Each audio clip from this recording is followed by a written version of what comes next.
Hello, magandang araw sa ating lahat. Ako si Gladys Castañeda, isang mag-aaral na may layuning talakayin ang isang napapanahon at pangkaraniwang usapin tungkol sa ating mga katangian at kaugalian bilang mga Pilipino. Sa ating video ngayong araw, nais kong buksan ang pintuan patungo sa malalimang pag-unawa at pagsusuri hinggil sa antas at pinagmulan at kaugatan ng mga kaugalian ng mga Pilipino. Kasama dito ang pagsusuri sa ilang kilalang katangian tulad ng smooth interpersonal relations, amor proprio, manyana habit, ningas kugon at tanyag na Filipino time. Sa pamamagitan ng paglalakbay sa kasaysayan at kultura, layunin kong bigyan ng masusing pagsusuri ang mga aspeto ng ating pagkakakilanlan na nagbibigay kulay at anyo sa ating ugali. Nais kong imbitahan kayo na samahan ako sa pagtingin sa masalimuot na kabuuan ng psikolohiya sa kontekstong Pilipino at sa pag-aaral na ito makakamtam natin ang layunin na masuri at mabigyan ng kahulugan ang mga pangunahing bahagi ng ating pagkakakilanlan naway maging masusing paglalakbay ito na magbukas ng pinto sa atin tungo sa mas malalimang pag-unawa at pagmamahal sa ating sariling kultura. At yun lamang, maraming salamat sa inyong pagtutok at samahan niyo ako sa ating paglalakbay. Para sa unang katangian na dinidikit sa ating mga Pilipino ay ang smooth interpersonal relations o magandang ugnayan sa kapwa. Sa konteksto ng kultura ng mga Pilipino ay naglalarawan ng mahusay na pakikipag-ugnayan at pakikipagkapwa-tao ng mga Pilipino. Dito, binabalangkas ang pangkalahatang asal at pakikitungo at ipinapakita ang pagkakakilanlan ng kung saan ang kahalagahan ng pakikipag-ugnayan sa iba sa pamamagitan ng pantay na batayan. Sa konsepto ng katangian ng smooth interpersonal relations, isa ang elemento o mga nakapaloob na katangian ang isinasaalang-alang katulad lamang ng respeto sapagkat ito ay nagpapakita ng mahalagang bahagi ng kultura ng Pilipinas at sa pamamagitan nito yung pagpapakita ng paggalang sa mga matatanda, pagbibigay ng importansya sa opinyon ng iba at pagpapakita ng magandang asal. Magandang halimbawa no, ng gawi ng mga Pilipino na kinagisnan at kinalakhan nating mga tayo ay sinasabi nagpapakita ng respeto. Isa dito yung pagmamano. Isang tradisyonal na paraan ng pagpapakita ng respeto natin mga Pilipino sa mga nakakatanda ay yung pagmamano. So pangkaraniwan itong ginagawa ng natin kapag nakaharap sa mga matatanda at nagpapakita ito ng paggalang at pagbibigay respeto sa mga nakakatanda. Sa ganitong pag-uugali na kinagisnan sa pamamagitan ng pagtuturo sa ating mga magulang o pamilya ay nagiging dahilan ng pagsasagawa ng ganitong katangian hanggang sa paglaki at nagpapakita ng magandang pagtanaw sa pakikipag-ugnayan sa kapwa. Pangalawa, ay ang pagsasabi ng po at opo. Sa ganitong pamamaraan, makikita dito yung pakikipag-usap sa karaniwang tao, ginagamit ang salitang po at opo bilang pagpapahayag ng respeto. Ito ay isang uri ng magalang na pananalita, lalo na kapag kausap ang mga matatanda o mas mataas yung katungkulan. Bilang pagpapahiwatig ng magandang pagbitaw ng salita sa kausap ay sinasabing isang naaayon na daloy ng pakikipag-usap sa kapwa, lalo na sa mga nakakatanda. At ang pangatlo ay ang pagtulong sa mga matatanda, pang-apat yung pagtanggap sa opinyon ng iba, at pang-lima yung pagpapakita ng magandang asal.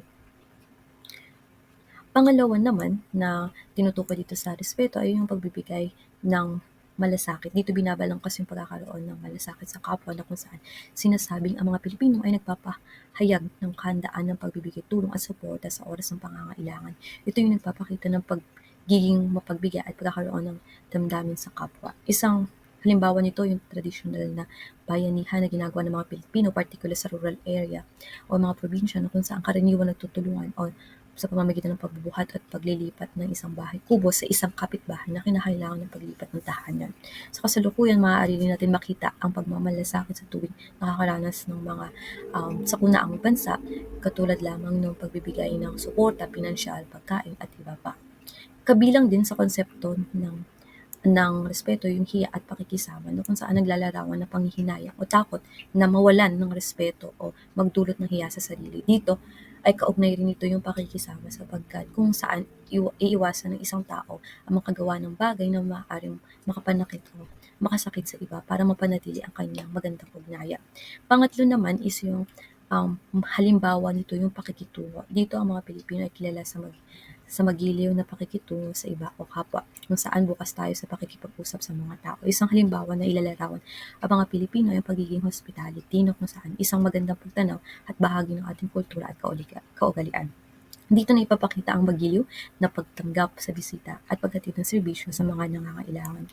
Kaya naman, sa pag-uugali niya ipapakita ang paggalang sa ating pakikipagkapwa sa iba.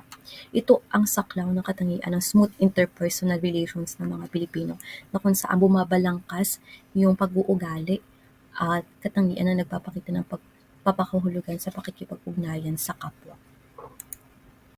Ngunit sa kabila ng pagiging magaling sa pakikipagkapwa-tao, may aspeto ng katangian ng mga Pilipino na tinatawag na amor proprio o mula sa salitang Espanyol na ang ibig sabihin ay pagmamahal sa sarili.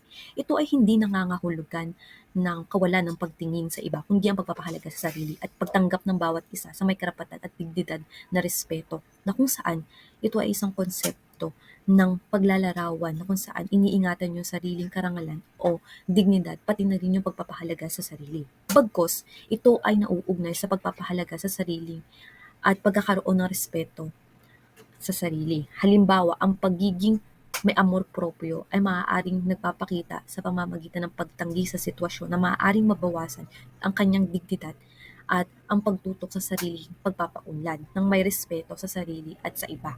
Sa pamamagitan ng amor proprio, lumalabas yung pagiging makatarungan at makatao ng bawat Pilipino.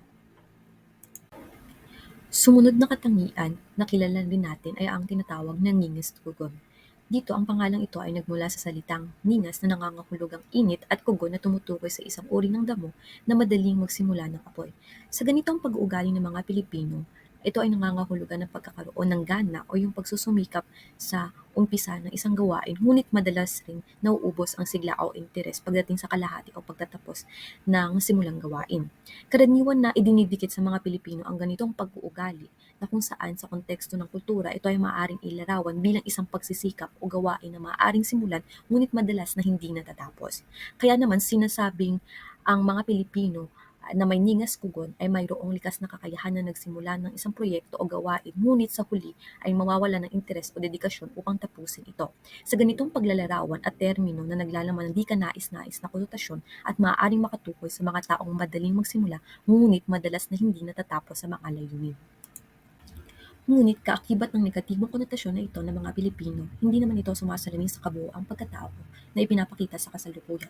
Bagkus nakaugat ang pagtalima ng ganitong psikolohiyang pag-uugali at pagtingin na mariing ang pagningas ng isang kugon ay aaring maiwasan sa pamamagitan ng pagsisimula ng may dedikasyon at tapusin sa madaling panahon ang isang layunin.